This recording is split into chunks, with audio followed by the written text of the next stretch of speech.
आप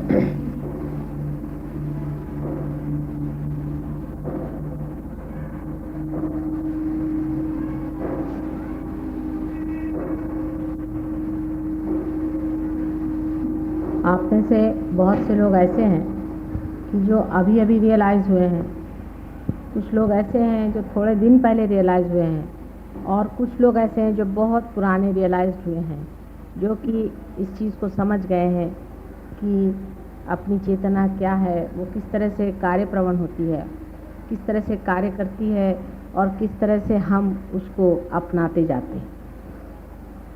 इस तरह से यहाँ 3 तरह के लोग होने के कारण मैं कुछ बातें फिर से दोहरानी पड़ेंगी और बताऊंगी, जिससे आप लोग समझ पाएंगे कि रियलाइजेशन का अर्थ क्या है, फिर रियलाइज्ड आदमी में क्या विशेषता होती है। पिछले मर्तबा भी मैंने बहुत सी बातें बताई हैं कि रियलाइज्ड आदमी की क्या विशेषता है, और आगे इसको किस तरह से हमें रियलाइज्ड स्टेट में हमें कैसे रहना चाहिए, इस तरह से 3 इस पर मैं बताऊँ।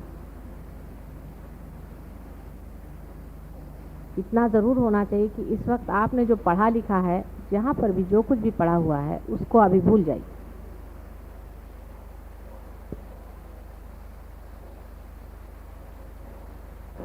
पहले तो प्रश्न यह है कि रियलाइजेशन का अर्थ क्या है। जब आप पैर पर आते हैं तो उसमें से कितने ही लोगों को कहा जाता है कि आप पार नहीं हुए, और कितने ही लोगों को कहा जाता है कि आप पार हो गए। इसका एक तो अर्थ है ही कि रियलाइजेशन का संबंध आपके बाहरी शरीर मन बुद्धि से नहीं है, किंतु किसी आंतरिक चीज़ से है, जो कुछ लोगों को हो जाता है और कुछ लोगों को नहीं होता। रियलाइजेशन में जब आप लोग मेरे पैर पे रहते हैं, उस वक्त जो हाथ में देखते हैं लोग, वो ये देखते हैं कि उनके ऊपर ज़ोर से प्रवाह हाथ में आने लग जाता है, और आपको भी पैर में ऐसा लगने लगता है कि कुछ तो भी पैर में झकझक झकझक जा रहा है। अपनी चारों तरफ मनुष्य के, वातावरण के और सारे संसार की चारों तरफ चैतन्य शक्ति खेल रही, अंदर और बाहर। जैसे कि हर एक पेड़ के अंदर भी चेतना शक्ति है, उसके पत्ते में भी चेतना शक्ति है, उसके मूल में भी है, और उसी तरह से इस सारे भूमंडल पर भी चैतन्य शक्ति का वास है।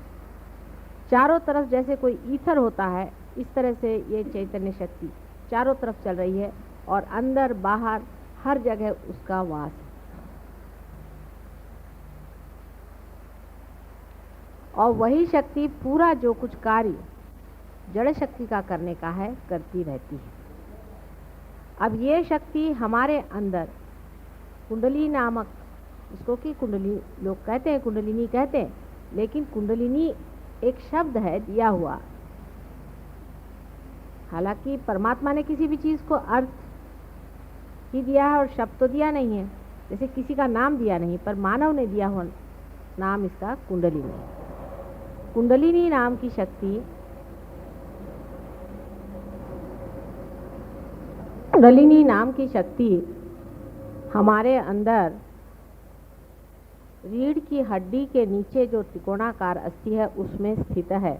उसके बारे में अभी मैं एक आर्टिकल निकालने वाली हूँ मानव शक्ति में, तो आप उसके सारे डिटेल्स पढ़ लीजिएगा, और उसके साइंटिफिक नाम जो कुछ है वो भी आप जान लीजिएगा, और आप में से बहुत से लोग उसको जानते भी हैं।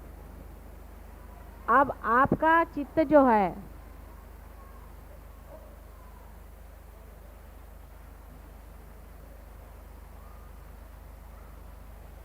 आपका जो चित्त है, जब आप साधारण मानव रहते हैं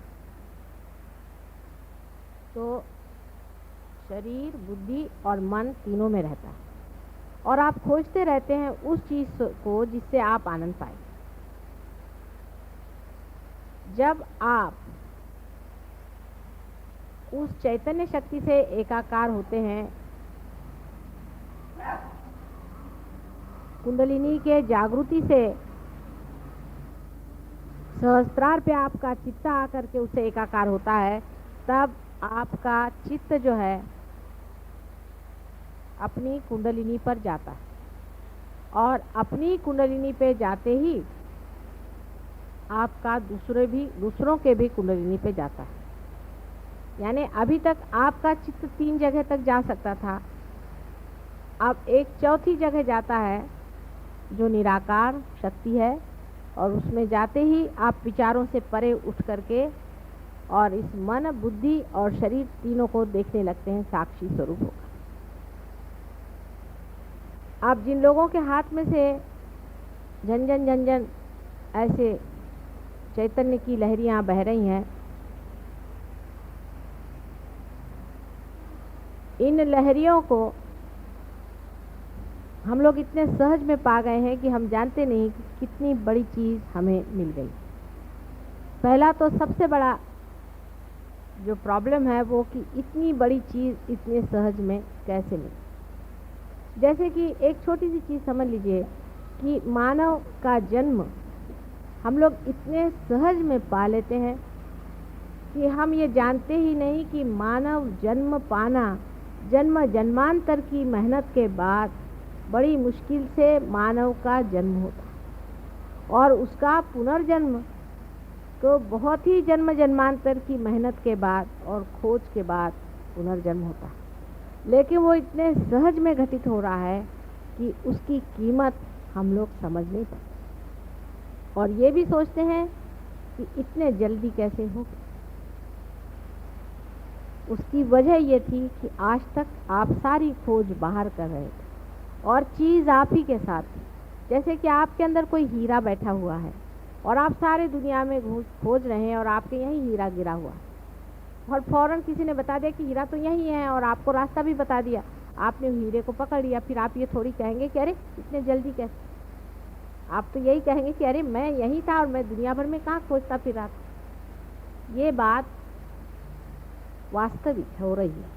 जब हमें सहज योग से ये दशा प्राप्त होती है तो वास्तविक में हमें इसकी प्राप्ति इतनी सहज में होती है कि हम समझ नहीं पाते कि कहाँ से कहाँ पहुँच गए।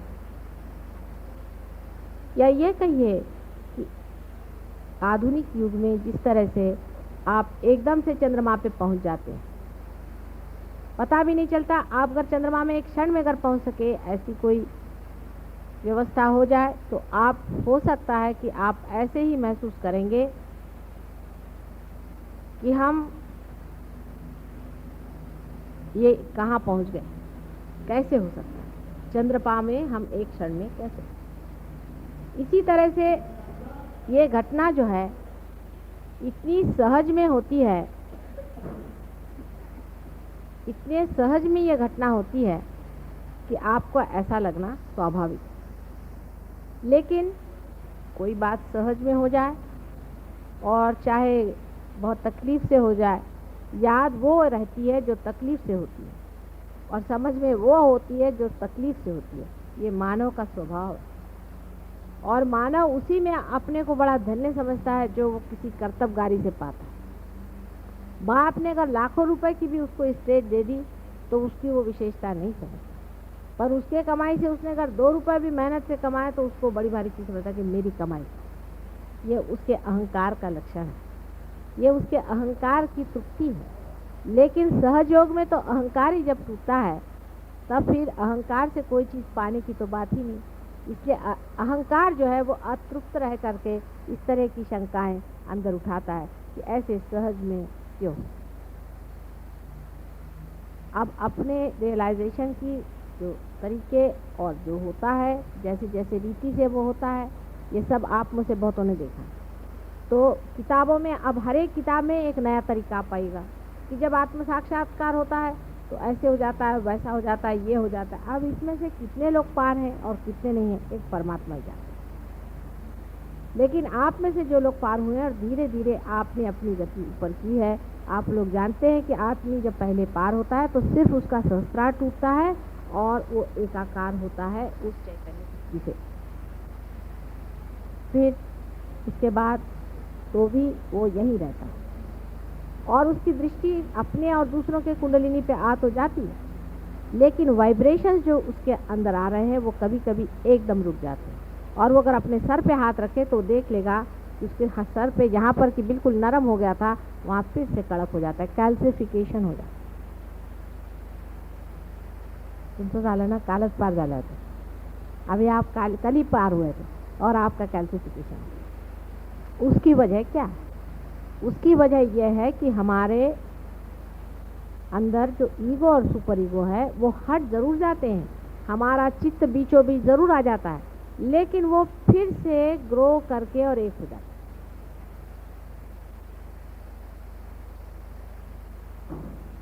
वो फिर से ग्रो करके एक हो जाता है, और जब वो ग्रो करके एक हो जाते हैं तो फिर से कैल्सिफिकेशन हो जाता है और प्रवाह बंद हो जाता है। लेकिन आप तो भी कुंडलिनी समझ सकते हैं। वो कैसे कि आप उसके बाद अगर ध्यान में आए और मेरी ओर हाथ करें तो आपको लगेगा कि ये हाथ पकड़ के, अभी पुष्पा ने मुझे आके कहा कि मेरे ये अंगूठा पकड़, ये पार है। क्योंकि वैसे जो लोग आदमी पार नहीं है, जो पार नहीं है, वो अगर मेरे और हाथ करके बैठे तो उनको कुछ भी नहीं लगेगा। लेकिन जो लोग पार हो गए उनको लगेगा कि माता जी देखो ये उंगली मेरी पकड़ गई है। को ऐसा लगेगा कि ये उंगली मेरी पकड़ गई है, और या ये उंगली मेरी पकड़ गई है, इसमें नहीं आ रहा है, इसमें आ रहा है। उसमें से जो जानकार लोग होंगे वो समझ जाएंगे कि कौन से उंगली का इशारा, कौन से चक्र। अब ये कोई कपोल कल्पित नहीं है, दिमागी जमाखर्च से इस बात का पता नहीं लगा। मैंने तो बताया नहीं, क्योंकि मैं अगर इसको बताती तो सब लोग ये कहते कि माता जी यूं ही उड़ा रहे। मैंने कहा तुम ही देखो। तो जब उन्होंने ऐसे हाथ रखा और जब उनकी ये उंगली जलने लग गई तो मैंने कहा कि अच्छा इनके नाभि चक्र पे तुम हाथ रख के देखो, तो नाभि चक्र चल रहा है। अपने अंदर आंख बंद करके देखो तुम्हारा कौन सा चक्र चल रहा है, तो नाभि चक्र चल रहा है। और जब हाथ तुमने उनके ओर किया तो कौन सी उंगली चल रही? ये उंगली चल रही। इसका मतलब ये उंगली नाभि चक्र का साक्षात, और सबकी यही उंगली पकड़ी जाएगी उस आदमी। तो निर्विवाद ये बात है कि इस पर किताब चाहे कुछ भी लिखे, जिस तरह से जो होता है वैसा ही होता है। अभी कल ज्ञानेश्वर जी को लेकर के एक साहब मुझसे भिड़ रहे थे बहुत ज़्यादा। ज्ञानेश्वर जी आज होते तो उनसे हम ही बात कर लेते। वो भी खोज रहे थे तरीका किस तरह से बात समझाने का, लेकिन उनको बन नहीं पड़ा। बहुत छोटी उम्र में उनकी मृत्यु हो गई। ऐसे बहुत से लोगों की अपमृत्यु होने के कारण भी बहुत कुछ गलत फहमियाँ संसार में फैली, और उन्होंने किताब लिख दी, ये दूसरी गलती कर दी, जिस वजह से मैं किताब लिखने से बहुत डरती हूँ। किताब लिखते ही साथ लोग उसको रटना शुरू कर देंगे और उससे भी लोगों पर कंडीशनिंग हो जाए। तो अब इसमें क्या होता है क्या नहीं होता है, वो बिल्कुल आपको ऐसा सोचना चाहिए कि हर मिनट हमें नया एक अनुभव, ये नई चीज़ है, हम नए आदमी, नया ही है सब कुछ, नए से ही जानना है, हम नए होकर के बैठे। जैसे छोटा बच्चा बचपन से एक एक शब्द सुनता है और उसको रट लेता है, एक एक बात देखता है उसको समझ लेता है। इसी तरह से आप लोग जो इस नए लोक में, इस दिव्य लोक में जो आए हुए हैं, तो उसकी दिव्यता को समझना से इसकी दृष्टि और होनी चाहिए। यह बड़ी विशेषता है कि इसका नाम दिव्य लोक रखा है। मैं जाती थी तो इसका नाम पढ़ के मुझे बड़ा लगता था कि किसी बड़े सोचने वाले आदमी ने नाम रखा हुआ, कितना सुंदर नाम, दिव्य लोक। मुझे क्या पता था कि परमात्मा सारी व्यवस्था यहीं कर देंगे और भाटिया साहब इतनी मेहरबानी कर देंगे हमारे ऊपर। बहुत ही सुंदर जगह है। तो जिस दिव्य लोक में आप उतरे हुए हैं उसकी दिव्यता को जानने के लिए आपको सोच लेना चाहिए कि ये सब नवीन है, नाविन्यपूर्ण है, इसमें सारा ही नवीन अनुभव है। कहीं लिखा हुआ घिसा पिटा जो दूसरों ने अनुभव किया है वो नहीं है, हमें जो अनुभव करने का वो है। इसलिए एकदम नया, नूतन, बालक जैसे होता है ऐसे आप एकदम नए स्वरूप में से उतरिए। पहली चीज जरूरी है कि आप इसमें नवीनतम बातों के और ध्यान दें, सब नवीन है। आज तक ऐसा कहीं भी अनुभव किसी ने किया नहीं, इतने जोरों में ये एक्सपेरिमेंट कभी भी सक्सेसफुल कभी भी संसार में नहीं हुआ, क्योंकि मैं भी इस संसार में बहुत बार आ चुकी हूँ और इस कार्य को करने का मैंने बहुत बार प्रयत्न किया। पहली मर्तबा इस जन्म में ये कार्य सफलीभूत हुआ। इसलिए सब में थोड़ा थोड़ा अधूरापन जो रह गया है उसको आपको पूरा करना है। आप उसी अधूरेपन को कंप्लीट करने के लिए आए हुए, किसी को आप गिराने या घटाने नहीं आए, लेकिन उसमें जो कुछ थोड़ा बहुत अधूरापन रह गया है उसको आप पूरा करने के लिए आए।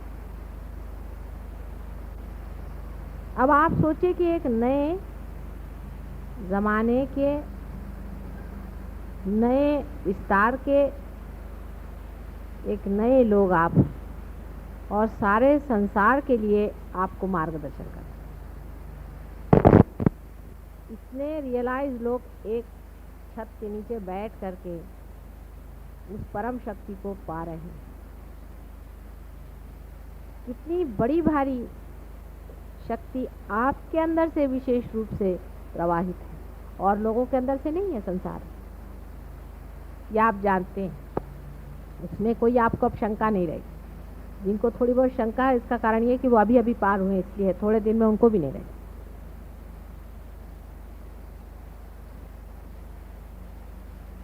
तब ये ज़रूरी हो जाता है कि आप अपनी विशेषता को समझ लें। सबसे बड़ी विशेषता आपकी यह है कि आपको एक फोर्थ डायमेंशन आ गया है। कौन सा फोर्थ डायमेंशन आ गया? आ गया। कौन सा फोर्थ डायमेंशन आ गया? जो चैतन्य शक्ति आपके अंदर प्रवाहित है उसमें आप खड़े हुए हैं। अब आप इसमें से उसमें कैसे जा सकते हैं, ये बड़ा महत्व का पॉइंट है, आप समझिए। अब इसमें आप किस तरह से उसमें उतर सकते हैं, उसमें रह सकते हैं, स्थिर हो सकते हैं, ये बड़ा महत्व का पॉइंट है। अब आप देखिए अगर अपने चित्त की ओर, तो आप देखेंगे कि इसमें एक तरह का एक्सपेंशन होता है और ये ऐसे अंदर खिंचता भी है। अपने चित्त की ओर देखिए, अपने चित्त की ओर देखिए। ये ऐसा लगता है जैसे कहीं, जैसे किसी चीज़ पे जाता है और आप चाहे तो उसको हटा सकते हैं। उसका एक्सपेंशन हो रहा है और उसको आप खींच भी सकते हैं। जैसे कि कोई गुब्बारा होता है, या इसको मराठी में फुगा कहते हैं, उसको आप फुगा दीजिए तो वो ऐसे जाएगा और फिर अंदर ही खींचेगा। इसी तरह से आप अपने चित्त की ओर दृष्टि रखें। आपका चित्त जो है वो किसी भी चीज़ की ओर जा भी सकता है और वहाँ से लौट भी आ सकता है। ख्याल करें आप, देखिए हमारा चित्त किसी वस्तु मात्र पे गया। जैसे समझ लीजिए आपका चित्त है कि एक साड़ी पर, अब साड़ी पर गया और आप उससे अपना चित्त खींच सकते हैं। अपना चित्त आप जैसा भी चाहे उसे घटा सकते हैं, बढ़ा सकते हैं और उसको जहाँ तक चाहे उसको पहुँचा सकते हैं। पर आप पूरे समाये हुए बीच में, जैसे एक समुद्र हो, समुद्र में से पानी बढ़ता हुआ हर एक किनारे पर जाता और फिर खींचा, लेकिन वो बीचों बीच समुद्र का सारा उसका अपना वास्तव्य, जो वास्तव्य है, जो इजनेस है, जो होना है, वो अंदर है। और उसका जो रिएक्शन है वो अवेयरनेस है, चेतना। वो जाती है किसी चीज़ पे चित्त से और लौट आती। इसी से आप डिटैचमेंट सीखें। किसी चीज़ से हम कहें आप डिटैच हो जाइए। अभी जैसे यहाँ वो गाड़ी आई, एक छोटी सी बात, उसमें से बदबू आ रही, पहले सबको बदबू आई, ठीक है। आप उस बदबू की ओर अपना चित्त ले जाइए तो बदबू आ रही है, और चित्त हटा लीजिए तो बदबू नहीं आती। डिटैच करने की शक्ति आपके अंदर आ गई। धीरे धीरे आप अपने चित्त पे प्रैक्टिस करें। आदमी है सब चीज़ों से, सब सर्वधन संपन्न से बैठा हुआ, उसके बीच में बैठा, सब चीज़ों के ओर देख रहा है, ये क्या है, ये क्या है, ये क्या है, ये भी है, ये भी है। लोग कहते हैं सब मेरा है। उसके ओर अपना चित्त डालिए, और जैसे उसके ओर आप चित्त डालेंगे आप जान जाइएगा कि मैं इससे चित्त भी हटा सकता हूँ। इसी में आपका चित्त इन्वॉल्व नहीं हो सकता। और अब जो भी आप उसके प्रति जो भी आप प्रेम जोड़ेंगे या कुछ भी करेंगे, वो सिर्फ उसको चक्कर मार कर वापस आ जाएगा, लेकिन लिप्त नहीं होना। इसको समझिए। पहले आप विचारों से किसी चीज़ को जब देखते थे तो आप, जैसे यहाँ से कोई चीज़ चलती है तो वो पूरी की पूरी चलती रहेगी और इसकी परिधि बनी रहेगी, वो अपने अंदर लिखती रहेगी। लेकिन अब यहाँ से जो छूटेगी गोल घूम करके फिर आपके तरफ आ जाएगी, यहाँ बीच में कुछ भी नहीं है, खाली हो, कहीं वो उसको जकड़ेगा नहीं। ममत्व इस तरह से छूटता है हर एक शरीर मन बुद्धि का तो छूटता ही है, लेकिन और भी जितने कृत्रिम हमारे अंदर बहुत सारे, हम सिर्फ मानव हैं पहले और आखिर और हमेशा। ये जो सत्य है ये सत्य भी इसी तरह से छूटता है क्योंकि हमने अपना ममत्व जो है उसको तोड़, और ममत्व तोड़ने का तरीका ध्यान का यही है कि आप अपने चित्त को हर समय उसको बढ़ाएं, उसका मज़ा देखें। अब बढ़ गया, वहाँ तक गया और फिर आप उसको वापस ले। यह आपकी विशेष शक्ति आपको रियलाइजेशन के बाद में आई। अभी तक मैंने पहले बताया ही है बातें बहुत सारी, जो पहले इसमें मैंने आपको बताया था। उसके अलावा आप इस बात का ख्याल करें, जो डीपर मेडिटेशन में आपको जो करना है वो अपने चित्तवृत्ति का एक्सपेंशन और उसका खिंचाव। अब जब आप खिंचाव और एक्सपेंशन अपना करने लग जाएंगे तो आपको आश्चर्य होगा कि आपकी गहराई जो है वो बढ़ती है। एक ऐसा सोचिए कि गेहूं अगर खूब सारा आपने यहाँ फैला दिया, बहुत सारा गेहूं जिस आदमी ने फैला दिया उसका फैलाव ज़्यादा होगा, फिर आपने गेहूं इकट्ठा करके उसको ऐसा बड़ा कर, उसकी ऊंचाई बढ़ गई कि नहीं बढ़ गई। तो उसी तरह से जब आपने सारा की सारा अपने को समेट लिया अपने चित्त को, तो देखिए अंदर की गहराई बढ़, और ज्ञान आते गया। ज्ञान क्या आया कि हंसी आने लग गई कि अरे मैं इसमें लिपटा हुआ था, ये भी कोई निपटने की चीज़ है, ये भी कुछ है। माने ऐसा लगेगा कि कोई खास बात है ही नहीं, कोई ऐसी विशेष संसार की ये बातें हैं। अपने यहाँ का एक लड़का है, पार हो गया था, वो इंटरव्यू में गया, जब लौट के आया तो मैंने कहा भाई हुआ कि नहीं हुआ, कहले मुझे लग ही नहीं रहा कि कुछ हुआ है कि नहीं हुआ, होगा तो होगा, नहीं होगा तो। बाद में सिलेक्शन होगा। तो वो जो बोर्ड वाले थे उन्होंने मुझे बताया कि साहब ये लड़का अजीब कमाल का, कि बिल्कुल डरा नहीं, कुछ नहीं आया, उससे बात पूछो, उसने साफ साफ बात कह दी, जो कुछ थी कह दी और चला गया, मैं डरा नहीं। तो ये कैसे क्या हो गया? मैंने कहा भाई देखिए, हमने कहा था ना कि वो रियलाइज है, आप देखिएगा उसको विशेष रूप से, आप एग्जामिन करेगा कि क्या विशेष बात। वो कहा कि हमने उसमें यही बात देखी कि वो आया, उससे जो सवाल पूछा सीधे सीधे जवाब दे दिया, ना उसमें छल न कपट न कुछ नहीं, उसने साफ साफ बात कह दी कि ये बात है, ऐसी ऐसी बात, और फिर इस तरह से खड़ा रहा, मानो लेना हो तो ले, उन्हें तो नहीं, पहचान में खड़े। ना तो उसने हमारा कोई किस तरह का कभी अपमान किया, और नहीं कोई उसने बड़ाई ज़्यादा हमारे पीछे में दुम हिलाते खड़ा रहा। चित्त भी ऐसा ही है, जब चित्त में विकृति रहती है, क्योंकि मनुष्य में दिव्यता तभी आती है जब वो पार हो जाता है। जब उसका चित्त हर जगह में उलझा रहता है तो उसके चित्त में विकृति आती है। समझ लीजिए कि जैसे कोई, ये आपने देखे होंगे बहुत से पेड़ों में से ऐसे जिसको टेंड्रिल्स कहते हैं वो निकलते हैं, खासकर जो कि चढ़ने वाले ये होती हैं बेलें, उनमें से ऐसे निकल करके वो इसको पकड़ लेती, फिर उसको पकड़ लेती, फिर उसको पकड़ लेती है, तब वो बेचारी धीरे धीरे धीरे धीरे ऊपर चढ़ती है। उसी तरह से जो मानव पार नहीं हुआ रहता है, वो भी कभी इसको पकड़ता है, उसको पकड़ता है, उसको पकड़ता है, इस तरह से वो अपने को खड़ा करता है किसी तरह से। कभी तो सोचता है कि अरे मेरे पास पोजीशन नहीं है तो मैं दुनिया में कैसे चलूँगा, अरे मेरे पास पैसा नहीं है तो मैं दुनिया में कैसे चलूँगा, अरे मेरे पास ये नहीं तो मैं दुनिया में कैसे चलूँगा। लेकिन जो पेड़ अपनी तना पे खड़ा हो जाता है वो स्वतंत्रता में अलग से खड़ा है। लेकिन यही बात आपके साथ भी हो रही, आप अपनी तना पे खड़े हैं ही, लेकिन भय के कारण आप अपने अंदर से टेंट्रिकल निकाल करके, टेंड्रिल्स निकाल करके इसको पकड़ रहे हैं, उसको पकड़ रहे हैं, उसको पकड़। जैसे आपको पता आप तना पे खड़े हैं, ये आपको दूसरी बात पता है।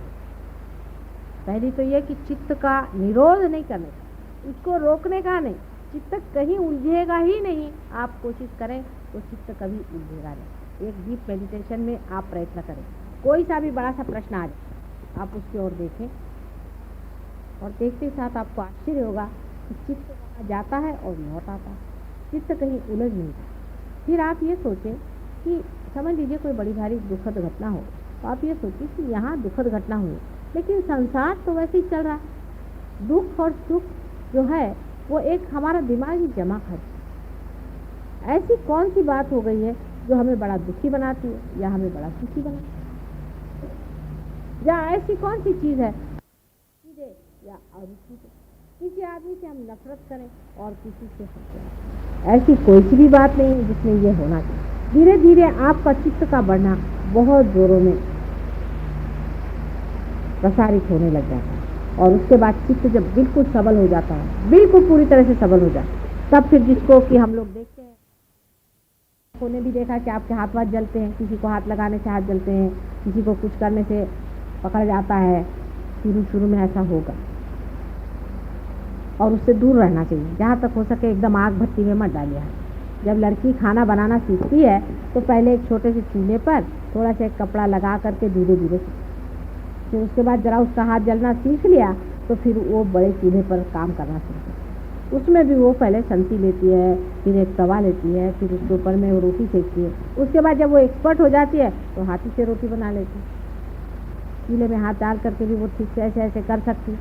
उसी तरह से शुरू में आप जिसको हम इविल भी कह रहे हैं, जिसको हम बुरा भी कह रहे हैं, वो भी गिरते। फिर जो इविल करके जो चीज़ है वो आप जहाँ खड़े होंगे वो खुद ही भाग खड़ी हो जाएगी, वहाँ रहेगी, कुछ आप पे असर ही नहीं आने वाला उस चीज़। ये दशा जब आ जाएगी तब फिर माँ का प्रोटेक्शन की क्या जरूरत है, आप खुद ही बड़े हो जाएंगे। तब फिर आपको किसी का पकड़ेगा नहीं, किसी का कुछ नहीं, कोई कहीं पर भी कुछ हो आप जाइएगा, आप देखिएगा कुछ नहीं, जो जहाँ पहुँचे वहीं सब भाग रहे हैं, वहाँ खुद ही वो टिकने नहीं वाले। इतनी समर्थता जिस दिन आ जाए उस दिन ये प्रश्न हमेशा के लिए टूट जाए। लेकिन जैसा मैंने उसके लिए कहा था कि उसके दो ही तरीके हैं, एक तो अंदर का मेडिटेशन और एक बाहर का देना। अब अपने आप से हाथ से चीज़ जा रही है, पहले तो कहते हैं कि भाई अच्छा कर्म करो, अच्छा करो बुरा करो, अच्छा और बुरा ये भी मनुष्य का विचार हो जाए। जब कर्म अकर्म हो जाए, माने कर्म की भावना ही नहीं रहे कि हम कर्म कर रहे हैं, जैसे सूर्य की रोशनी है, वो कौन सा कर्म कर रहा है, वो अकर्म में है, लेकिन कर्म तो हो रहा है उसके हाथ। जिस वक्त में पूरी तरह से अकर्मता आ जाए, माने हाथ में से चीज बह रही है और हो रहा है, तो जो कुछ भी अपने अंदर कर्म पहले के इकट्ठे हुए हैं, जिसको कहते हैं कि कर्म फल आपको भोगना पड़ेगा। बहुत से लोग बीमार आते, माता जी हमारे कर्म के फल है, आप क्या ले लीजिएगा, हमने कहाँ ले लेंगे, कोई चिंता की बात नहीं। गंगा जी में आए तो धुल जाना ही चाहिए सब चीज़। तो अगर आपके कर्मों के फल, आपके हाथ पैर अगर दुख रहे हैं या कुछ आपको बीमारी हो गई, कुछ तकलीफ हो गई, तो ऐसी कोई बात नहीं, वो तो हम ले ही सकते हैं। लेकिन आपके कर्म शरीर से उठ करके मन में चलेंगे। अब मन में के कर्म कैसे निकलेंगे,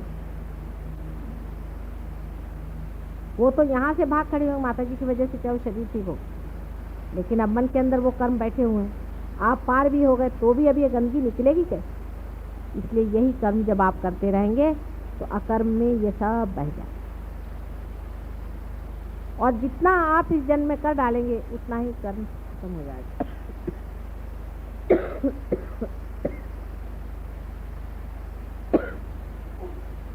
धीरे धीरे जब कर्म करते जाइएगा, इस तरह से निकलते जाइएगा, आपके अंदर की पूरी सफाई हो जाने के बाद अंदर में वही सम्यक भाव, जिसमें रुचि अरुचि आदि कुछ भी नहीं रहेगा। आप बैठे हैं, खाने को मिल गया खा लिया, नहीं मिला तो नहीं। कोई भी आप काम करें, आप एग्जीक्यूटिव हैं, आप कुछ भी दुनिया भर की चीज़ है, आप अपना उसी का काम कर रहे हैं जो परमात्मा का। आप खुद का कोई काम नहीं कर, उसी का काम आपके हाथ से हो रहा है और आपको पता नहीं चला। जैसे सूर्य है वो अपनी रोशनी दे रहा है, चंद्रमा जो है वो सूर्य की रोशनी अपने अंदर लौटा रहा है, ये समुद्र है इसको ये चढ़ रहे हैं, उतर रहे हैं, अपने अंदर से बादल भेज रहे हैं, इनके सब कर्म हो रहे हैं, लेकिन कोई भी ये नहीं सोचता है कि हम कुछ कर रहे हैं। पेड़ हैं, पेड़ों में से फल निकलते हैं, फलों में से बीज निकलते हैं, फिर उसमें से पेड़ निकलते हैं। कितने बड़े कार्य में लोग संलग्न हैं, लेकिन इनको किसी को लगता नहीं कि हम कुछ कर, सब आराम से चला हुआ। सिर्फ मनुष्य में ही प्रश्न हो गया है, वो लोग तो सब हारमोनी में है, हम लोगों में प्रश्न हो गया है, क्योंकि मनुष्य के अंदर परमात्मा ने ही खास कर ये अहंकार का वरदान दिया कि जिससे हम उसे जाने। लेकिन अहंकार को मारने से मरता नहीं, ये हम लोगों ने देखा हुआ। इसलिए वो अपने आप जैसा छूट जाए वही तरीका सहयोग का है, और वो अपने आप छूट जाता है, वो भी आपने देखा। लेकिन करना क्या चाहिए कि अपने हाथ से जितना भी कर्म हो सके करें, और दूसरा है डीप मेडिटेशन में आप, जब तक आपकी वो दशा नहीं आ जाती जहाँ कुछ बुराई और अच्छाई नहीं रह जाती। आपने मुझे देखा, मैं कहीं भी जाती हूँ, मुझे ना तो कोई नेगेटिविटी पकड़ती है, ना मुझे कोई भूत पकड़ता है, ना मेरी उंगली पकड़ती, ना हाथ में, हर समय वैसा ही प्रवाह रहता है। अगर आप लोगों को अगर मेरे सर से कुछ गर्मी लगे, इसका मतलब है आप ही के अंदर कुछ न कोई दोष आ गया। ये इसका सामने आपके सामने उदाहरण, मैं भी आप जैसी ही हूँ ना, लेकिन आपके सामने उदाहरण। इसी तरह से जब आप भी हो जाएंगे कि जिसमें ना तो कोई शैतान रह जाएगा, ना कोई बुरा रह जाएगा, जो आपके सामने आएगा वो आपके प्यार में घुलना ही चाहिए, और नहीं घुले तो वो भाग जाए, ऐसी जिस दिन दशा आएगी उस दिन फिर आपको इस प्रोटेक्शन की ज़रूरत नहीं रहेगी। और प्रोटेक्शन के बहुत सारे तरीके आप ही लोगों ने ढूंढ के निकाले। उसमें से कुछ तरीके जो हैं आप चाहे तो ये लोग बता सकते हैं आपको, कोई भी यूज़ करके जो ये लोग इस्तेमाल करते हैं, या आप इनसे पूछ सकते हैं। जैसे फ़ोटो पर लेना, पैर से निकालना, पानी से निकालना, अपने ही को अपना बंधन डालना आदि, नाम डिफरेंट नाम लेना वगैरह वगैरह, बहुत सारे सब कुछ प्रकार हैं। उसके मामले में आप चाहें तो इन लोगों से अगर बात करें तो ये लोग सब बता सकते। लेकिन रियलाइज आदमी को ध्यान में आते वक्त पहले बैठ करके देखना चाहिए कि माता जी से जो आ रहा है उसमें कहीं हमारी कोई पकड़ है, हमें वाइब्रेशंस आ रहे हैं नहीं। अगर वाइब्रेशंस रुक गए तो उसको निकालना चाहिए। उसको कैसे निकालना चाहिए, क्या करना चाहिए, शरद भी बता सकते हैं, लोग बता सकते हैं किस तरह से बंद हुए वाइब्रेशंस निकाल सकते हैं। अगर हाथ में थोड़ी सी जलन है तो उसको फूंक के कैसे निकालना चाहिए, उसको उस वक्त फूंक करके निकाल दीजिए, नाम ले लीजिए, फूंकने से निकल जाएगा, एकदम ऐसा निकल जाएगा कि आपको लगेगा ही नहीं कि वहाँ पकड़ते हैं, एटमॉस्फेयर में है, हर जगह है, आप पकड़ते हैं। अभी आपकी दशा वैसी जैसी छोटी सी लड़की खाना बनाना सीखे, फिर आप जब इस शास्त्र में निपुण हो जाएंगे तभी आप असली योगी हो गए, क्योंकि कुशलता पूरी आ जाएगी, तो परफेक्ट नॉलेज आ जाएगा। और जब परफेक्ट इसका नॉलेज आ जाता है तो आप ही नॉलेज हो जाते हैं, माने आप कुछ करते कुछ नहीं, वो ऑटोमेटिकली सब मामला अपने आप चलते रहता है। जैसे कि ये अगर परफेक्ट हो जाए और इसमें से मेरी आवाज़ अगर परफेक्ट अंदर जा रही तो इसको कुछ नहीं करना पड़ता है, कुछ जानना नहीं पड़ता है, सीधा ही सारा की सारा रिकॉर्ड हो, क्योंकि बोलने वाला और करने वाला और सबको संभालने वाला पालनहार परमात्मा सबके सर पे मंडरा। रियलाइज लोगों को एक बात और भी पता होगी, ये भी बहुत ज़रूरी बात है जिसको जान लेने से आपको एक तरह की निर्भरता आ सकती है। हर एक रियलाइज आदमी के ऊपर में देवता मंडराते हैं, जैसे किसी भी कहते हैं दुष्ट आदमी के ऊपर में भूत मंडराते हैं, वैसे ही बहुत लालायित हैं सारे देवता लोग उन लोगों की मदद करने के लिए जो रियलाइज है। उनको सुगंध आती है और वो बराबर उनके आसपास मंडराते हैं। आप में से जिन लोगों ने इसका अनुभव लिया होगा, अभी वही बता रही थी उस दिन कि उनके देवर पे बाधा थी, उन पे भूत की बाधा थी, और 3:30 बजे करीब उनकी तबीयत बहुत ख़राब हो गई और वो लगे चिल्लाने चीखने, बाहर भी आदमी चिल्लाने चीखने लग गया। और उसके बाद में कहने लगी इतनी गंदगी अंदर आई, इतनी बदबू अंदर में आई कि समझ नहीं आप क्या करें। उसके बाद इन लोगों ने नाम लेना शुरू कर दिया और उसको वाइब्रेशन देना शुरू कर दी, और जैसे ही वो ठंडे पड़े वैसे खुशबू आना शुरू हो गई बहुत ज़ोरों में, और वो एकदम ठंडे। आपको भी कितनों ही लोगों को ध्यान में पार होने से पहले या बाद में भी बहुत बार सुगंध आती है, तो चैतन्य सुगंध युक्त है, चैतन्य बहुत सुगंध युक्त है और अत्यंत आह्लाददायी है, इसी से आपको सुगंध दिया था। तो जितना कुछ दुर्गंध है वो अपने आप गिर सकता है अगर आप अपनी ध्यान की दशा ठीक है, माने आप अपने को स्थिर कर। इसमें कोई बुरा मानने की बात नहीं। आपने देखा अब शरद हैं, हम कहते हैं शरद काफ़ी ऊँचे हैं, मोदी हैं बहुत ऊँचे हैं, ये ऊँचे हैं, देवड़े हैं, चंदू भाई हैं, आदि बहुत सारे लोग हैं। आप जानते हैं श्रॉफ साहब भी आगे चले गए, अपने लाल साहब आगे चले गए, बहुत से लोग आगे चले गए, यानी उनके नाम लो तो मेरे ख्याल से कि अधिकतर सभी लोग आगे चले गए, और तो भी सब लोग पकड़ते ही हैं थोड़ा बहुत, किस का नाम लेगा, सभी लोग थोड़ा थोड़ा पकड़ लेते हैं। शरद ने अभी पकड़ लिया था पूरी तरह से, 3 दिन पहले उन्होंने बहुत बुरी तरह से पकड़ लिया था। ठीक है, पकड़ लिया तो पकड़ लिया, लेकिन समझ में आ रहा है कि पकड़े हैं इसलिए हालत हो रही है, पकड़ गए ये समझ में आ रहा है। उसको निकाल डालना बहुत आसान है, रियलाइज आदमी के लिए तो बहुत ही आसान। उसको किसी तरह से निकाल डालना चाहिए। वो कैसे निकालना चाहिए, क्या करना चाहिए, उसकी क्या क्या विधियाँ हैं, ये लोग सब जानते हैं, और अपने ऊपर एक्सपेरिमेंट तरह तरह। एक तो समुद्र में खड़े होकर के भी निकल सकता है। बहुत से पहले रियलाइज लोग जाके पानी में बैठ जाते, सच्ची बात, क्योंकि बेचारे इतने परेशान होते थे, उनकी उंगलियां जलने लगती थी। तो यहाँ गगन बावड़ा महाराज है, तो वो जब पार हो गए तो उसके बाद वो पानी में बैठते उनकी उंगलियां जो जल करके छोटी छोटी हो गई उनमें क्यूरेटिव पावर्स तो आ गए थे, लेकिन उनको ये नहीं मालूम कि उनकी उंगलियां क्यों जल जल के छोटी होती। उनकी उंगलियां जल जल के इसलिए छोटी हो गई क्योंकि आप जानते हैं आपके भी हाथ जलते रहते हैं। अब बेचारों को पता ही नहीं था मुंबई शहर में वो अब आते ही नहीं आते, क्योंकि मुंबई शहर में इतने हाथ जलते हैं कि उनके हाथ बहुत ज़्यादा जलते होंगे। अब उनको पता नहीं था कि किस तरह से इसको ठीक करो, तो बेचारे जा कर के वहाँ बैठ गए, विशाल गढ़ा रहती, वहाँ जाके बैठ गए और वो पानी में बैठे रहते हैं। क्योंकि सर अब आपको तो कोई बताने वाला है, कोई जानकार समझाने वाला है कि हाथ जल रहे, कोई हर्ज नहीं, इस तरह से निकाल डालो, अपने हाथ बचो। हमारे देवड़े साहब के हाथ 2-4 लोगों से ऐसे बुरी तरह से जले थे कि वो तो किसी किसी को देख के बिल्कुल नर्वस हो जाते हैं। माता जी इनसे कल वो दाढ़ी वाले जो आए थे उनको देखते साथ उनके दोनों हाथ आकाश में घूमने लगे। तो आप चीज़ को सोच लीजिए कि आपको कोई बताने वाला, समझाने वाला है कि रियलाइजेशन के बाद कितनी डेंजरस रास्ता है, कोई भी आपको पकड़ सकता है। आप बिल्कुल छोटे से बच्चे हैं, बिल्कुल, और ऐसे छोटे से बच्चे बहुत ज़रूरी है कि अपनी स्थिति जो है उसको संभाले रखें।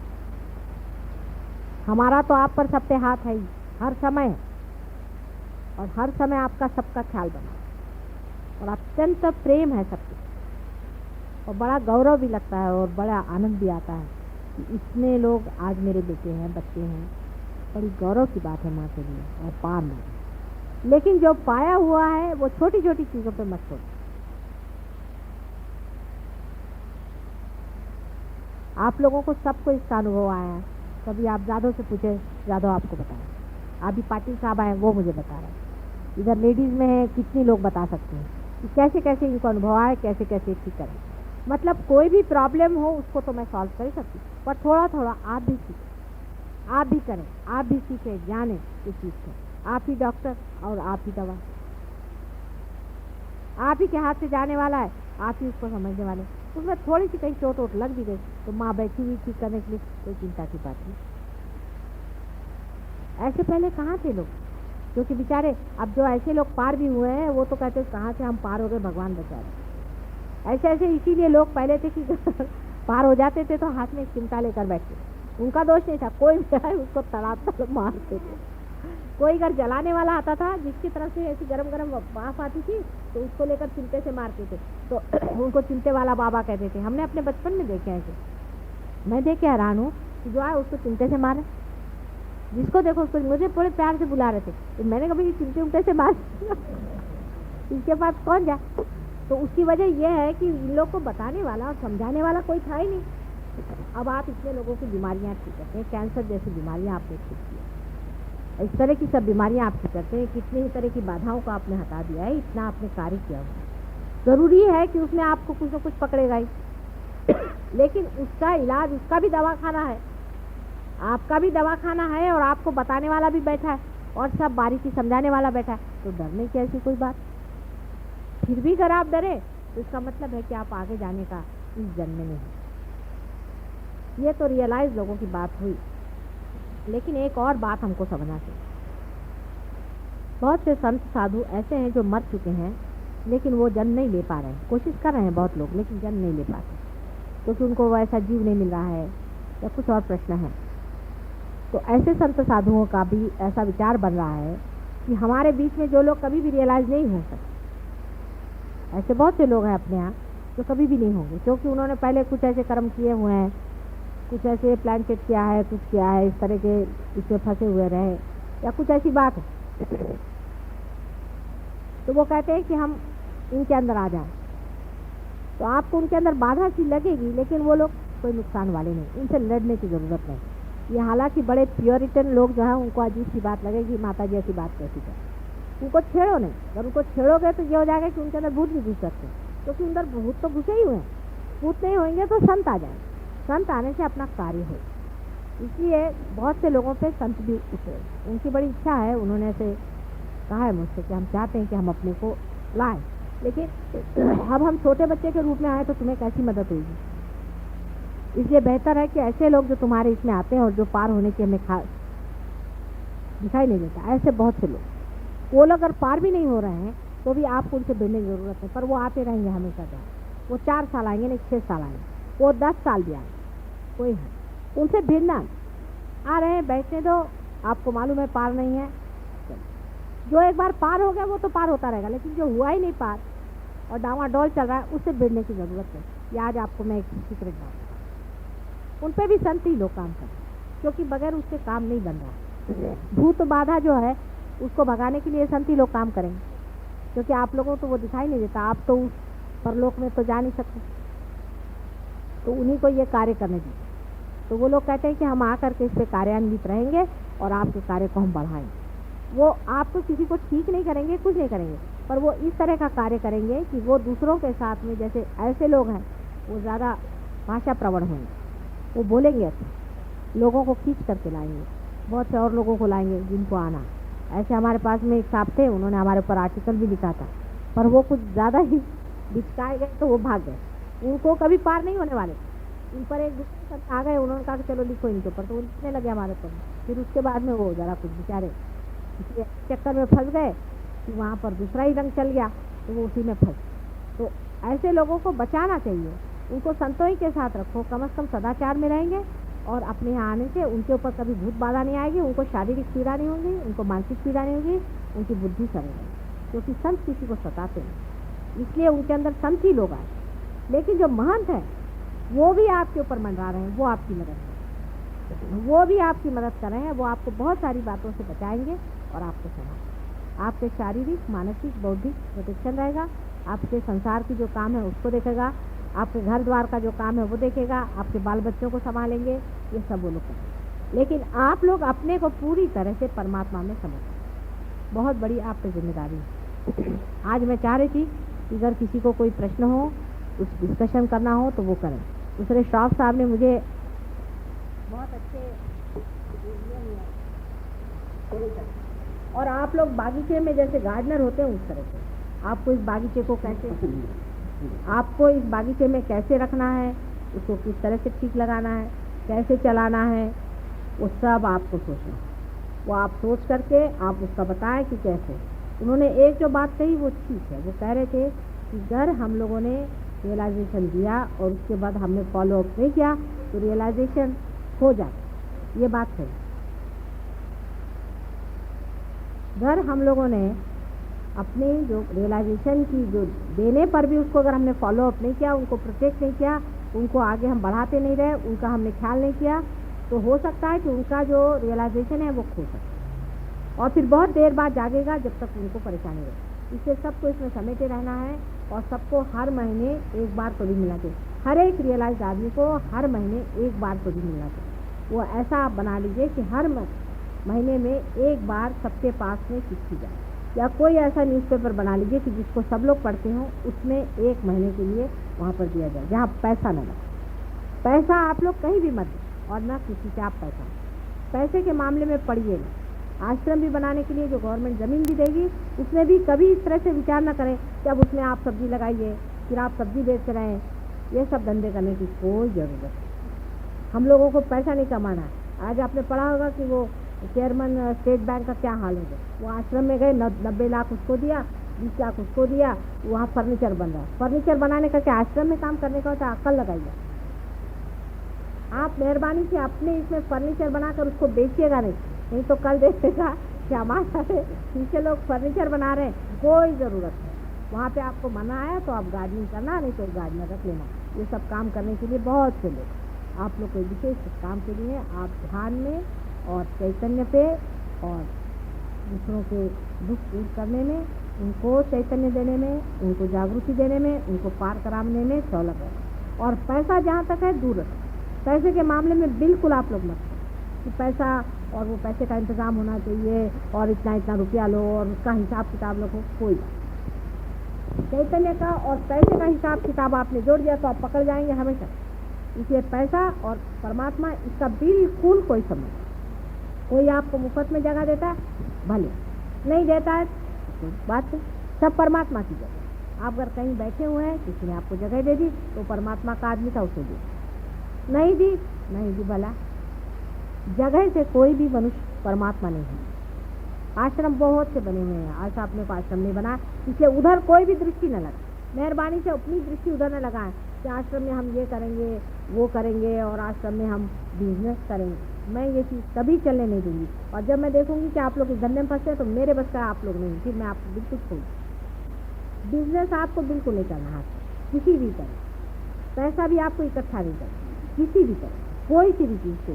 कि एक साहब थे, वो मुझसे कहने लगे कि मैं आपको फ़ोटो भेजूँगा, फिर उनका मैं उसके आश्रम को पैसे दूँ। मैंने कहा कौन सा आश्रम, किसको पैसे दे, किसने कहा ये ऊपर आप तुमसे किसने, किसी कोई आपको चिंता करने की जरूरत, उसका करने वाला, अपने को संभालने वाला वो है। हम अपना काम थोड़ी करें, उसका काम कर रहे हैं, उसको देना हो दे, नहीं देना हो नहीं।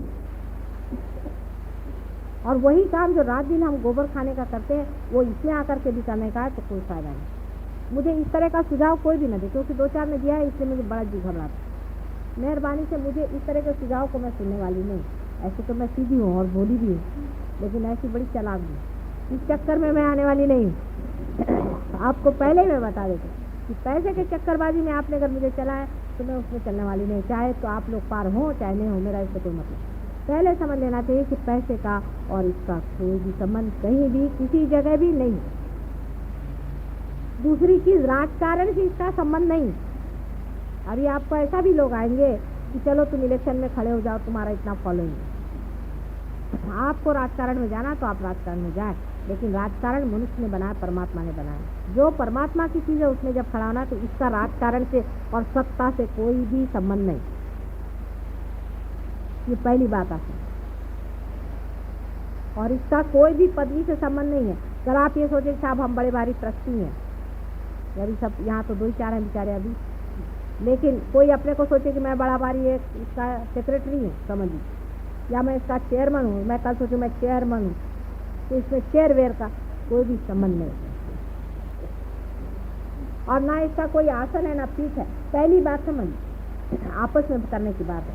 ना इसका कोई पीठ है ना इसका आसन है। तुम्हें कहूँगा सगळे लोग पीठ बीठ काही काढायचं नाही, कळलं का? कोई पीठ निकालने का नहीं। नहीं तो आदि शंकराचार्य की गादी पर कौन बैठे हैं जो बिल्कुल नॉन रियलाइज लोग हैं? नथिंग।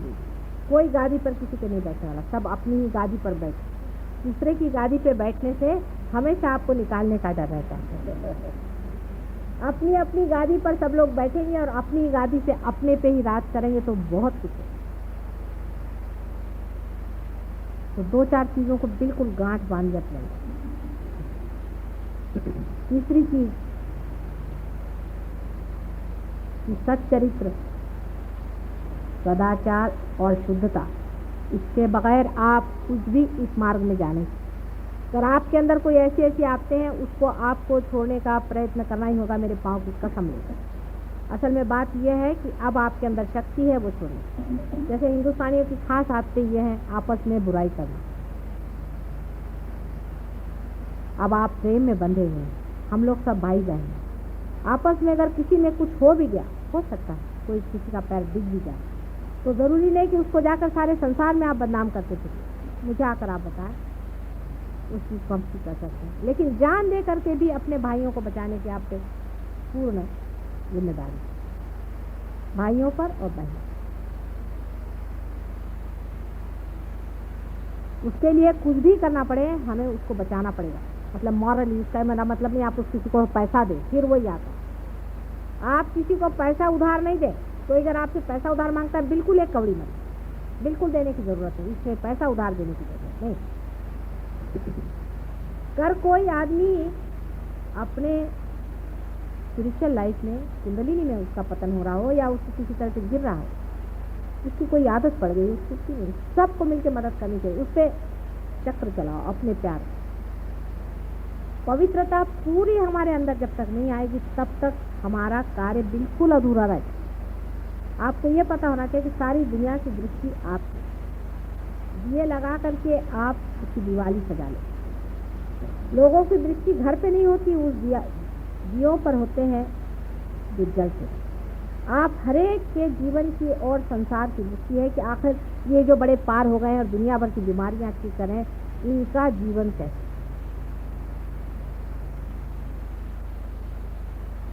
इसकी बुराई कर, उसकी बुराई कर। हालांकि अभी तक तो मैंने ऐसे देखा नहीं, अभी तक तो इतनी बुराई नहीं आई है, लेकिन हो सकता कोई बात हो हमसे आकर बताएं। सब में ही कमियां हैं, अब भी कोई परफेक्ट तो हुआ नहीं, इसलिए जो कुछ भी जिसमें कमी है, जो कुछ भी है मुझे आके बताएं, उसका इलाज मैं खुद ही बैठे बिठाए कर दूँ।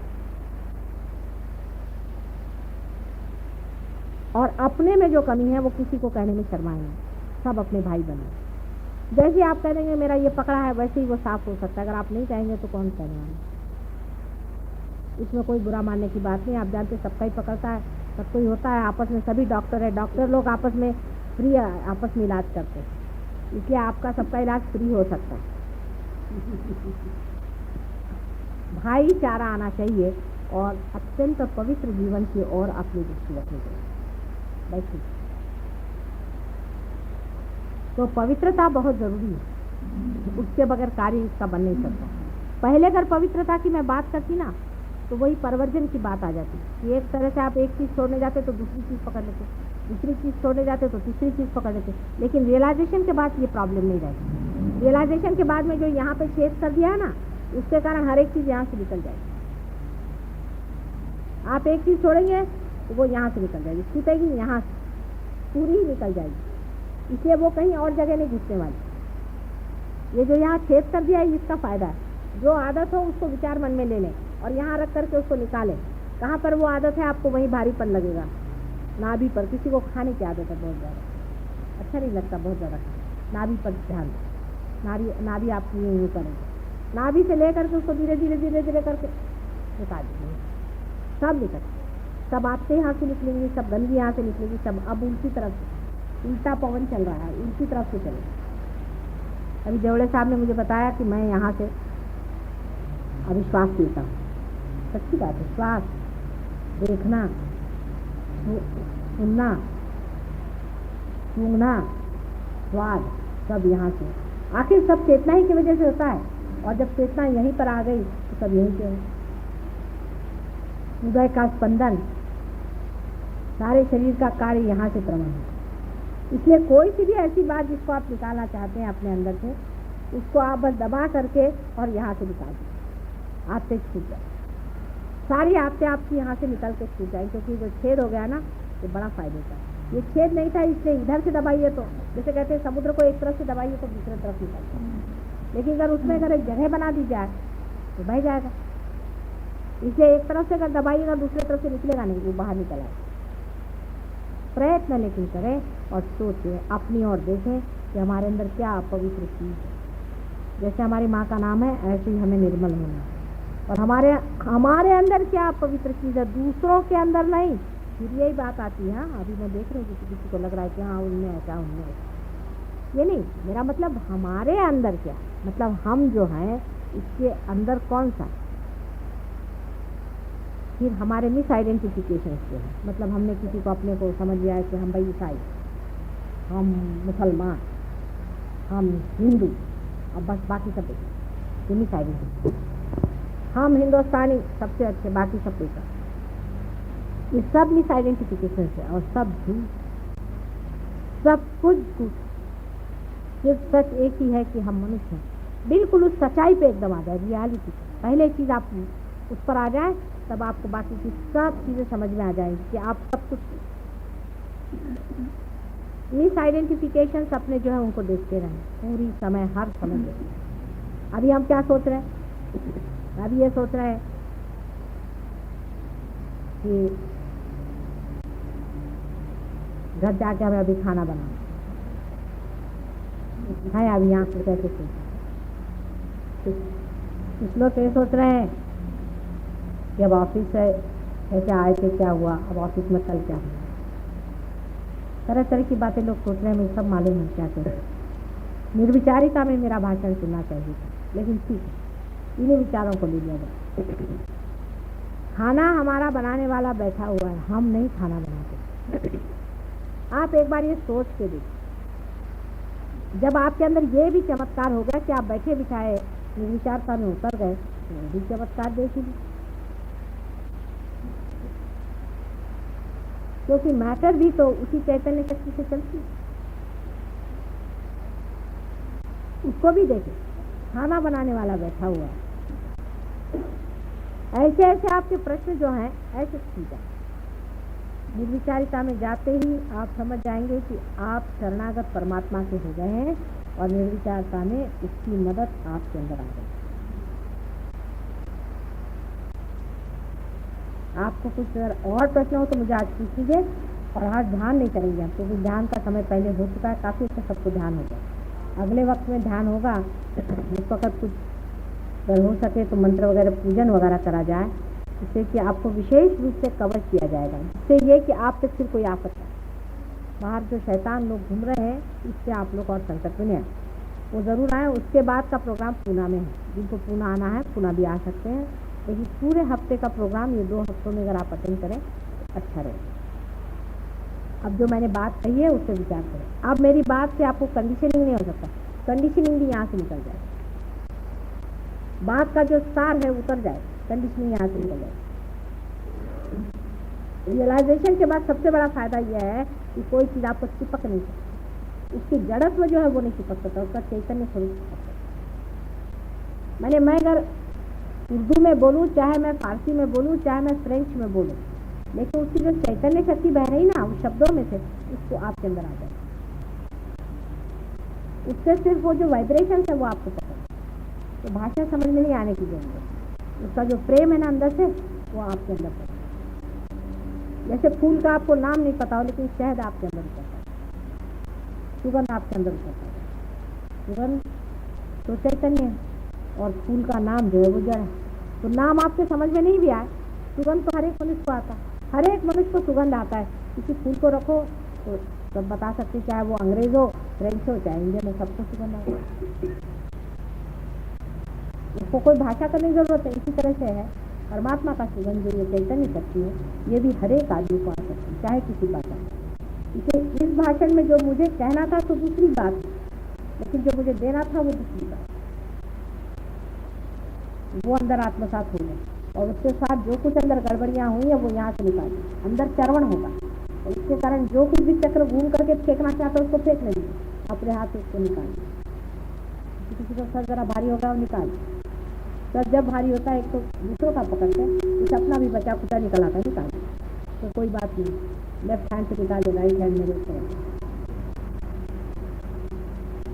और किसी को सवाल पूछना पूछे।